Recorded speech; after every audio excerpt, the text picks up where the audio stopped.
Les super pouvoirs des couleurs.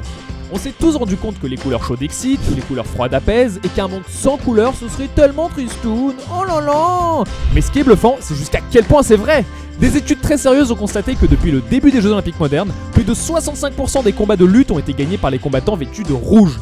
Cette couleur nous galvaniserait jusqu'à faire peur à nos adversaires. Et si vous n'y voyez qu'une simple corrélation, un argument biologique se trouve peut-être chez nos cousins éloignés les babouins, chez qui le rouge est tout simplement la couleur du mâle dominant. Je le savais que c'était les voitures rouges les plus rapides. Et les applications de cette psychologie des couleurs sont multiples dans la vie quotidienne. Alors que les valeurs de rouge aideraient à la concentration, les valeurs de bleu à la créativité, 50 nuances de gris nous aideraient à... Pas du tout. On ferait plus souvent l'amour dans une chambre de couleur mauve. Autre fait marquant, en 70 aux États-Unis, une prison a expérimenté des cellules repeintes en rose pour apaiser les prisonniers. Et ça a marché. L'ambiance au sein de la prison s'est améliorée et le modèle a même été repris par d'autres pays. Ça reste une mesure de pinkwashing qui ne réglera pas les problèmes de fond, mais c'est déjà pas mal.